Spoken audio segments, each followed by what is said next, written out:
弟兄姊妹，亦都咧係知道今晚有啲咧可能係第一次嚟到我哋當中嘅一啲嘅朋友，我哋都係歡迎你哋嚇。可能係住喺我哋附近嘅街坊，可能咧係我哋弟兄姊妹嘅家人朋友，又或者咧你係知道收到一啲嘅單張，你會嚟到嘅。我哋今晚咧都好想咧喺呢一度咧係一齊咧同你分享。小朋友咧好落力去預備呢一個嘅演出嚇，佢哋都係好犀利嘅嚇，即係。你叫我一個人咧唔睇住稿咧講咁耐嘢咧，其實都係好難嘅嚇。佢係冇睇稿噶嘛，哇背咗咁多嘅台詞，實在好難得。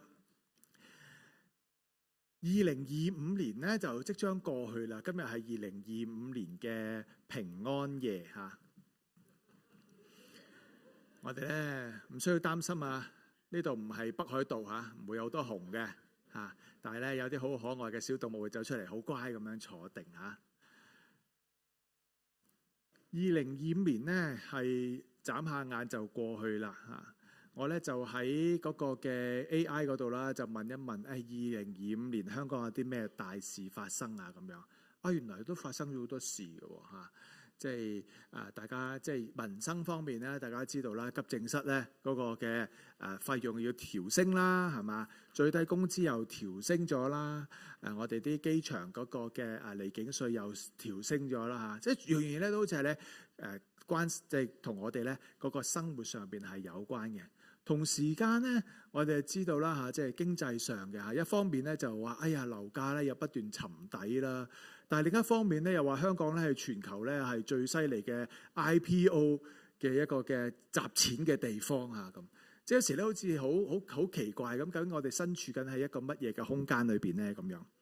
今晚係平安夜嚇，我哋喺一個咧係好似好兩極嘅世界裏邊嚇，我哋去問平安係啲乜嘢呢？對好多人嚟講呢，可能係一啲好遙遠或者咧係捉摸唔到嘅事情。特別咧係剛過去嘅11月份，我哋都知道香港咧係呢一個嘅大埔宏福苑一場大火，令到我哋咧都係整個香港咧都係一同咧係悲哀。睇住新聞片段嘅一啲嘅畫面，我哋咧可能唔止單係咧係感受到火海嗰份嘅恐懼，更加咧係面對生活上邊呢一份咧好深層次嘅一種嘅不安。原來看似繁榮嘅都市嘅背後，原來都係有好多咧我哋未能掌握，甚至我哋唔知道嘅事情。我哋好努力嘅去經營呢一個嘅屋企，我哋呢個香港呢個家。我哋所愛嘅家人朋友，我哋所愛嘅鄰舍，原來咧可以咁脆弱嘅。過去一段時間，其實生活喺呢個嘅城市，唔單止呢個城市，其實生活喺呢個世界，其實我哋都好疲倦啊！不斷要為生活咧去奔波，更加喺心靈上邊咧，可能都好疲倦。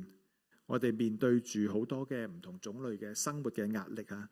處境嘅變遷啦，鄰舍嘅散落啦，係香港喺轉型嘅當中啦。我哋可能成日都會問一句：我哋咧香港咧幾時咧可以即係好似樓市咁樣，係咪已經係從谷底回升咧？喺呢個咁奇怪嘅環境嘅當中，幾時先會見到光咧？咁樣頭先我哋林旭東宣教師同我哋讀出路加福音一段嘅經文。記載耶穌降生嘅時候，其實當時嘅世界都唔係歌舞升平啊！嗰陣時嘅人嘅生活都係好艱難、好困苦。特別當時咧係被羅馬去統治啦。嗰陣時就係需要進行呢一個叫報名上冊，即係話咧出年2026年香港都會遇上嘅就係咩啊？人口普查。喺一個動盪嘅年代，羅馬政府咧係下令所有人要長途跋涉。翻到去自己嘅家鄉嗰度，為嘅係乜嘢呢？滿足呢個人口普查嘅需要，係做乜嘢㗎？呢個人口普查其實係方便徵稅嘅，即係你嘅地址啦，有啲咩人啦等等，方便徵稅，以及呢嚟緊如果要打仗嘅時候呢，佢知道佢有幾多男丁，大概喺邊度揾我嘅，即係除咗我正規兵之外，我仲可以呢有幾多所謂嘅民兵我可以用啊咁樣。因此咧，其實當時好多人咧，一下子一窩蜂咧返到去佢哋各自嘅家鄉。所以頭先提到咧，約瑟同瑪利亞嚟到伯利恆嘅時候咧，都係揾唔到地方落腳嘅，只能夠去馬槽嚇。其實我哋都試過有時啊，香港人去旅行咧，我哋咪轉機嘅。算啦，都係唔住酒店啦，或者機場都唔住嗰幾個鐘頭酒店啦。我哋瞓下機場啦，幾個鐘就轉機噶啦嚇。其實類似係咁樣，即係路途當中，總之有張凳啊，有個即係挨凳嘅地方，我哋就過幾個鐘頭啦咁樣嚇。平安咧，其實咧唔係因為環境嘅順利而出現嘅，而係咧上帝嚟到我哋當中。頭先嗰個嘅話劇都係啊，瑪利亞面對丈夫唔知去咗邊度嘅時候，得佢一個人，係咪好奇怪嘅一個嘅即係一個處境？但係咩啊？天使就會喺嗰陣時間嚟到佢哋嘅當中。一場我哋意想不到嘅災難，令到咧我哋每個人都好多嘅心碎。但係我哋同時間見到好多嘅同在喺度陪伴，同在喺度。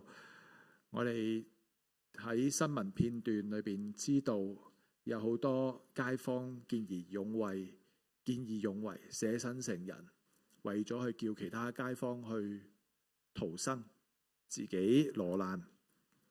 真正嘅平安其實唔係火嘅不存在，而係有人願意留下嚟陪伴你。耶穌基督降生係上帝對人類最深情嘅一種嘅到來，嚟到陪伴。佢冇喺度冷眼旁觀，佢反為係當時面對一個咧係好困難嘅世代，一樣好多戰事、好多嘅戰爭、好多嘅不公平同埋不公義嘅事情，佢仍然決定嚟到世界裏邊，喺人類嘅痛苦當中，喺哭泣嘅人嘅旁邊，喺失去家園嘅心裏邊，因為佢嚟到代表住佢陪伴。唔係再係讓人要孤單去面對一切嘅挑戰同埋生命嘅困苦。天使嘅消息，呢個大喜嘅訊息，呢個君王嘅降生，唔係傳俾當時嘅王最重要嘅人，而係傳俾咧喺曠野裏邊咧係最卑微、最被容易遺忘嘅牧羊人。呢度告訴我哋係乜嘢呢？就好似小朋友一樣，信息呢係上帝俾我哋嘅，唔係要喺一啲呢係好威武、好有能力嘅人身上。耶穌話：讓小孩子到我這裏來。上帝就係透過小孩子去說話。降生喺馬槽當中嘅就係一個小孩子，佢唔係一個呢，當時嚟講係一個最脆弱嘅生命，但係帶嚟我哋生命裏邊最大嘅盼望。盼望往往就係唔係一啲最宏大、最強大嘅人嘅當中去展現，而係在於喺苦難當中，我哋仍然相信微弱嘅力量聚埋一起，我哋能夠發出光輝。11月呢一個嘅大災難之後，其實我哋都見到喺社區裏邊有好多嘅微光。有好多人願意捐出物資，社區嘅小店免費提供食物，有記載，甚至係有人屋企乜都燒晒啦。佢個鄰舍一樣燒咗七七八八啊，但係都分享一啲嘅即時嘅衣服俾佢，讓佢咧可以有啲嘅替換。最珍貴嘅，有時就係呢一份嘅情誼。係點樣呢？都唔能夠咧係燒掉呢一份呢，都可能係生命裏邊嗰份嘅韌性啊，一種嘅關係上邊嘅韌性。基督嚟到帶俾人嘅盼望，就係佢想同人重拾呢一個關係，讓我哋喺關係當中得到一份生命裏邊嘅韌性。馬槽裏邊嘅嬰孩睇起嚟呢，如此軟弱無能，但係咧能夠係改變世界嘅真光。當你覺得自己微不足道嘅時候，生活快要壓垮你嘅時候，請你記得上帝係光，最先照亮嘅就會係好似你同我一樣咁樣最平凡嘅人，甚至有時覺得係被世界所遺忘嘅人。牧羊人見到嬰孩就成為第一批傳報佳音嘅人，係牧羊人。